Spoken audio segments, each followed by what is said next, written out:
The driver experience. It's not the name of my MBA thesis or a startup pitch deck, but for most of trucking's existence, it took a backseat to things such as customer or business needs. Like the chicken or the egg, trucking often asks, do you start a carrier with drivers or customers who need things hauled? What often gets overlooked is the well-being of those who haul things. This is due to an outsized focus on those who need things hauled.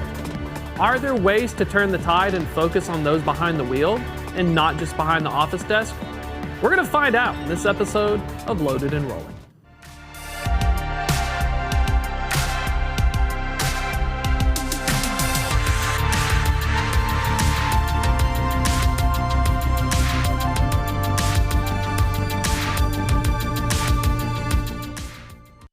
Welcome to Loaded and Rolling. I'm your host, Thomas Wasson, enterprise trucking carrier expert here at FreightWaves, coming to you from our studios in Chattanooga, Tennessee.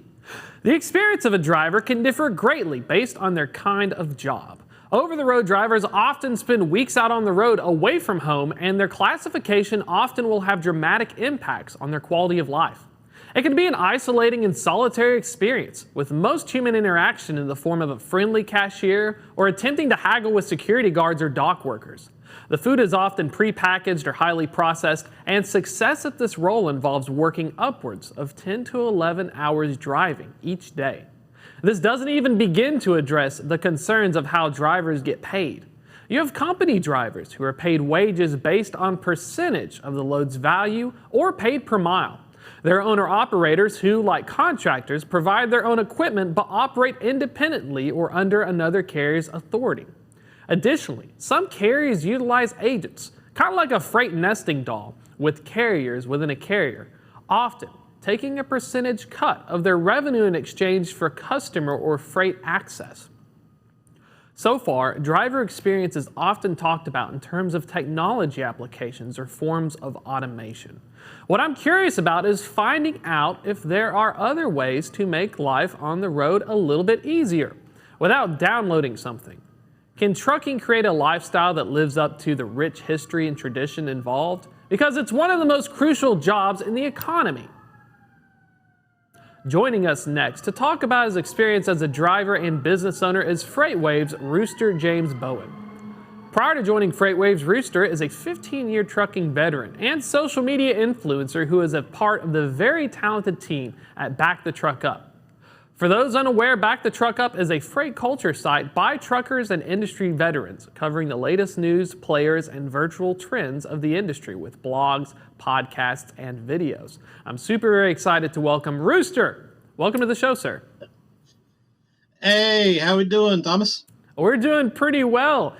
Super excited to have you on. I always wanted to pick your brain because I know you've been in the industry. You've lived it, you've ate it, breathed it. And so, looking at it, starting off, a lot of these guys start off as a company driver within their first few months or years. And just looking at it, like, what is it like, kind of? You're fresh out of CDL school, you're thrown in with a carrier. What are some of the things that they're going through? First off, great being on the show. When you first start off as a company driver, you're fresh out of school. First thing you're going to do, a couple of weeks, you're going to get stuck with a driver trainer, going through procedures, learning basically book work, paperwork, make sure everything's turned in on time, learning certain company-specific details or nuances they want you to do. It can be a little bit bothersome at first, trying to learn the ins and outs of trucking. And a lot of times they find themselves, all right, I learned how to drive a truck. I did not learn how to live out on the road. So there's the trucking culture side you got to learn about, getting outside of your comfort zone, learning how to take care of yourself, how to make sure you get basic necessities, food, drink, finding time to take care of yourself through stopping, finding proper places to shower. It's a little bit bothersome at first. It takes I would say probably about a good couple of months for one to get acclimated from living at home to living out on the road. So that's almost like, I think that's something, you had a great point, where they taught you to drive, they didn't teach you how to live. And I think for a lot of folks, I was very surprised as well. Trucking is just as much a lifestyle change fundamentally than it is just operating the vehicle. I mean, is that something that they don't really show in the schools where you're out for weeks on the road? Like even finding food, it seems, could be a problem. A lot of times they don't. A lot of these trucking training schools, they want you to be able to know your laws, know how to operate the vehicle, know how to do a proper pre-trip walk around inspection, get your license. Then after that, I don't like to use the term throw you to the wolves, but you're passed over to a driver trainer that's hopefully has experience. There's rumors out there going out that 90 days they're allowing drivers to train other drivers, which that is not something I feel comfortable with. I was a driver trainer for Warner myself for a couple of months, so by that time I was a 10-year veteran, so I was completely comfortable teaching somebody how to be a truck driver. But like I said, it is a lifestyle, it's a culture change, and it you need to be taught that aspect as well as being becoming a truck driver. And speaking of like culture as well, a lot of schools, even from my mega carrier experience, talking about becoming an owner operator. So you start as a company driver, force dispatch, you have to do what they say. So they tell you, well, lease a driver, lease a truck, become an owner operator, own your own vehicle. What are some of the experiences for folks when they do it? It feels like, you get stuck in one way, the owner operator is a way out. But for many, I've heard stories of how they often make about the same after everything's taken out.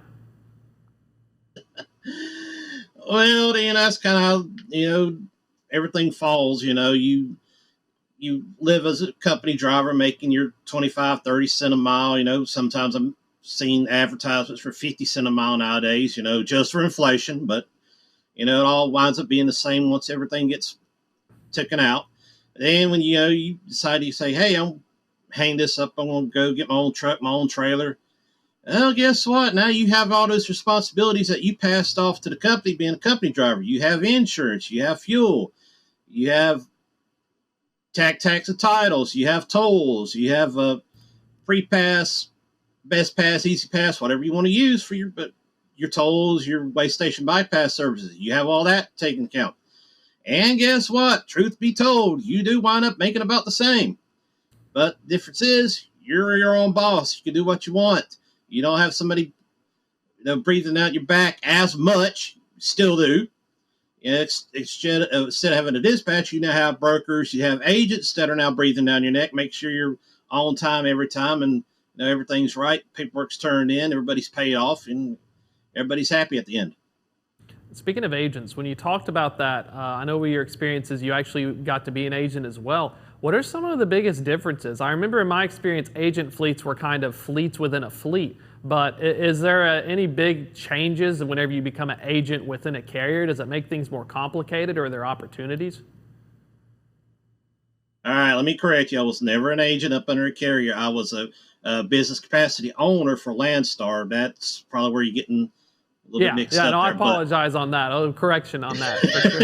I'm never a broker. I never sat in the broker chair. I don't want that smoke. But being a BCO or Landstar, you're a trucking company owner. You're still having to use load boards. You're having to look for freight, making sure getting the revenue turned in not only for yourself but the company you're leased up under. And one of the questions is, do you stay up under that board, or do you kind of work outside the box? Well, truth be told, a lot of these company branded load boards, Schneider, JB Hunt, Landstar, Werner, others, a lot of times they're pulling off the general contractor freight pool you find up under that load board, 1, 2, 3 load board. They're just taking these loads off of their boards, putting them on ours. I don't know if you want to call that double brokering or not, but it is what it is. At the end, you're still putting yourself up under these loads, getting them delivered. And sometimes you get a lead, or you get somebody that wants you to haul their freight for them. You just simply call over to the agent's broker, say, hey, I got a lead for you. You want to look into it, and usually a couple hours, couple days later, you'll get an email say, "Hey, this all worked out. Do you want to run these loads for the guy?" I say, "Hey, put me on the freight, and here comes the freight bill." And that's pretty cool because I know when I was a broker, that's almost the best state is you have a regular consistent carrier running some lanes. You just send it to them. Your life's easier. Their life's easier. I think a lot of drivers don't understand. It's a lot of work calling in, like we called it stripping loads, where you just called a list of carriers and got hung up on half the time and they screamed at you. And then one of them finally wanted to run the load. And so, looking at that and from your experience, are there anything like looking at the quality of life, would you recommend people be like the owner-operator model, a company driver, or is there anything that you found through your experience that folks need to know when they're starting out? Research, research, research. Dig into these companies that are promising these magnificent $100,000 a year paydays. Looking at these rates that are offering 50 cent a mile, 55 cent a mile. Is that introductory? Is that permanent? Is that something you work into over time? A lot of times you see that, and when you get up there, you sign your life away on these contracts. Guess what? You're starting at 22, 23, 25 cent a mile, and you got to work your way up through tenure to get to that 50 cent a mile. Going to be an owner operator, back check these brokers, back check all these companies that you're involved with. Read the reviews, check the Better Business Bureau sites, look on Safer, see if there's any information there you can glean. If they're running a legit operation, or their CSA scores through the roof and they're not looking real good. It's really a research deal when you want to step into this business. Always look into who you're dealing with. I feel the same way. Like when I started with a small carrier, and even when I was a broker, it's almost like both sides are busy trying to research each other to make sure they're not going to have any problems down the line. And that's such an interesting thing, like you said, with the brokers. Was there anything from your experience working with brokers that were kind of some huge red flags that you came across? One, going through the reviews, are they paying promptly, or are they waiting until the 60th day to pay you back for what your settlement is? If they have issues, if you need to hire a lumper, how are they about making the lumper pay? I feel like the lumper pay was huge. I know that. I got stories of that. Holy cow. So yeah, like you said, trying to get lumper pay would be an absolute horrible thing. And even as a broker, I hated having to authorize it because then you had to go through their thing and had to get the code and the customer pays it. But detention and layover were big ones that I experienced. Was that something you also had trouble with, just trying to, I guess, get paid in a timely manner whenever stuff messes up? It's according to who you're dealing with. Sometimes you do have to fight because you always have to. You got to get the time stamp. You got to get the name. You got to get the phone number. They have to verify that you were sitting there for that certain amount of time. You're not trying to swindle them for whatever. And a lot of times, whoever you contract with, whoever you broker with, they have a guideline. You have to be there 2 hours, 3 hours, 4 hours before that clock even starts. So sometimes if you're there a short time, you kind of think to yourself, is this worth fighting for? Because you're not going to get it for a month, 2 months. Or if you've been there, unfortunately, overnight and, you had to sleep at the dock, you got a 10, 12, 14 hour detention that you want to fight tooth and nail for. It becomes, more of a personal preference. Do you want to sweat over $50, $100, or if you have put in overnight staying, you're looking at as much detention as the load paid. Do you really want to jeopardize that driver agent relationship trying to get that money?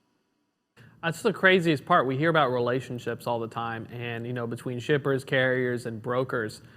In this market, is there any difference in relationship when times are booming for truckers, and then when freight starts softening up? Does it change any of the dynamics in your experience? I like to call this the game of favors. While you're back when we were $5 a mile high on the hog. It was a I hate to use the term, but a feed me more situation. Take it all you can do. You do kind of stress that relationship between yourself and your agent, your broker, trying to get what you can at the highest amount you can. Now everything's flip flopped around. We're looking at 250, 225 a mile, and you're kind of paying, calling those debts, or unfortunately sometimes paying those debts, trying to stay busy, trying to make ends meet, trying to keep the revenue going. Nobody wants to have to sit around today waiting for a better rate, the rate to increase or the lane to get better. That was the worst part out here is the drivers will say, well, I'm just going to wait today. And I think that for a lot of drivers starting out, I don't think a lot of people understand that half the battle is you have to stay moving. You can't wait at all. And I know some market carriers that did that.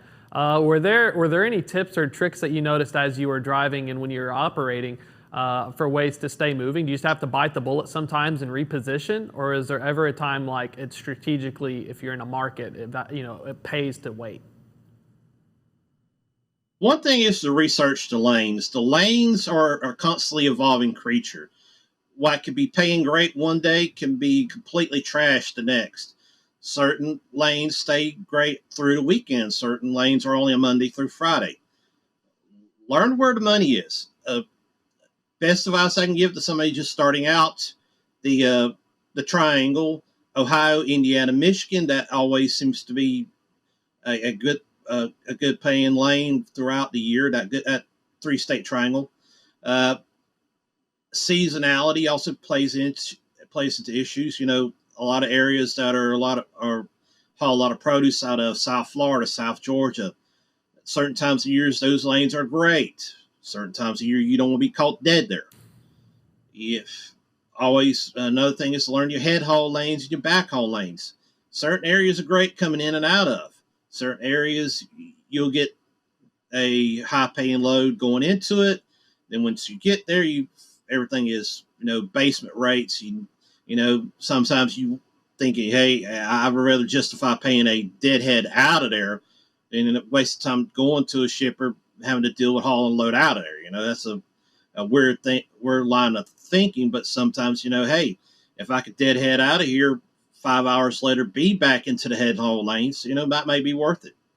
I feel that way with parts of Colorado and Utah. When I was working, you would get stuck in there, and as a small carrier with a few trucks, you had to make that call, and sometimes the stuff you got back was like bales of hay or agricultural machinery. And I think that a lot of drivers, they don't think about how important it is to see what the heck you're hauling, because after doing a few trailer washes and I got yelled at, it almost pays to pay attention and research what the heck it is. Did you ever haul any of the crazy agriculture? What was your best thing? What'd you like hauling the most? Unfortunately, I had the time of hauling pine bark mulch inside a dry van trailer, and all that sand, all that dirt, all those little bitty pieces of pine bark. That was a very fun time trying to blow that trailer out, because it was in the dead of winter, and washing out the trailer winter, it does not dry out that quick as it does in the middle of summer. So, it was not a fun time after that. I feel like if I had mine, it would be apples. So I repowered a load of apples, and literally it was just, they put the chute and they shot the apples into it, and it was all apples. And so what happened was, this was from Montana going to Michigan for the apple processing. Kid you not, by the time it gets there, the bottom layer of apples, because of the vibrations, liquefied and made a form of apple fermented brandy at the bottom. And so they unloaded the top part, but you're left with this sticky residue of apples. And I've never seen that before until working with brokers and spot loads, because you work in a mega carrier, you're palletized, preload, drop and hook, whatever, That kind of segues into my thoughts. With your experiences at a large carrier versus a small one, were there any, for a lot of brokers, they wonder, they think all carriers are alike. Were there any big differences between being at the mega carrier and then kind of going it on your own? It's a little bit different, when you're in a mega carrier, you have all that, the capabilities they have, the big payroll, the big war chest build up, the big reputation. They have the ability to buy out these contracts in bulk. sometimes they don't really care what the lane is as long as they make the money and make their, keep their stockholders happy. When you transition to being a solo owner operator, that's completely different. You basically have your name, your reputation itself to live off on. You really don't have a big war chest, to buy out contracts in bulk. You just have to, like I said earlier, build up your relationship with the brokers and the agents in order to get them to trust you to take these higher priority, higher paying loads. And that's what I wanted to elaborate on that. I'm hearing a lot from Avery Weiss, some guys with FTR and a few other ACT research. There's been a big thing talking about how these owner operators that left on their own when the market was hot, when the market cools, they'll often come back into a large carrier. And so, Yeah. I mean, from my experience, I just saw maybe 2 or 3 extra fleet managers, and they happen to be owner ops. But is that something that commonly happens, at least from what you've heard or what you've seen, to where it's like the tide? When the tide goes out, you just head back into the large carrier. Does that happen as frequently, or is that something that maybe only a handful will and the rest will exit? Well, there's that infamous 3-year freight cycle where you're high on the hog for a couple of years, maybe, then everything drops back down. It's as we're seeing now, we're seeing owner operators turn in their authority resignations to FMCSA en masse right now. A lot of those guys are now in the job pool looking for a mega carrier position, or what I would do personally, I would look for a smaller LTL, somebody like UX Express, Evan Express, somebody like that to, do local work where you can be home every night. That's a lot of reasons drivers get out of the mega carrier fleets. They stick you out there 2-3 months at a time, and then you never get home time. That strains the family relationships. That's the reason a lot of people like to look at LTLs when they get off the truck, so they could be home every night or multiple nights of the week, to try to maintain that presence at home. I think a lot of people don't understand how important it is for that home time and what happens when you mess it up. Is there anything that, from your experience, was there anything that could help it out, or does it just depend on the company you picked, or would you have to figure out your routes? Was there any way to somewhat predict or make sure you went home more frequently? Well, like I was saying, researcher you're getting involved with, and another thing, unfortunately, when you get into these dedicated fleets inside of mega carriers, it'd be paying less than it would be OTR. Because, unfortunately, inside the culture, that a lot of these mega carriers think that home time, should be part of the pay package. It should not be. You shouldn't have to be forced to take a pay reduction to be home every night. So they'll actually charge. So they'll say, well, that's an interesting thought, actually. So basically, for mega carriers, they'll say, well, you can get home every night on these dedicated runs, but at the same time, you won't make as much. Yeah, and unfortunately, that's a lot of times. If you go and research them and check their rates per mile from their offerings OTR to what they're offering on their dedicated runs, a lot of times you'll see a 3 to 5 cent reduction in RPM. Holy cow. And a little bit kind of final question here. You guys have started Back the Truck Up. It's for drivers. It's a culture site. For a lot of people who haven't heard of it or really interested, y'all just started a podcast. Could you talk a little bit about some of the stuff that you all work on? Back the Truck Up is a freight culture site for truckers by truckers. Myself, Justin Martin, Ingrid Brown, we're over the road veterans. We understand the business. We're able to take the C-suite level information that FreightWaves and Sonar provides, break it down into stuff that drivers and people on the dock can understand.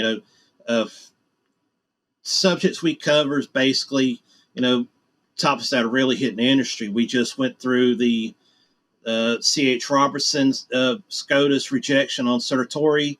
That's going to be a very big deal between relationships between drivers and brokers now, where they'll have to be a lot more safety minded to try to avoid these nuclear verdicts. We also went through the unfortunate tragedy in San Antonio yesterday with the possible human trafficking situation, with the 46 people who died, 16 in the hospital.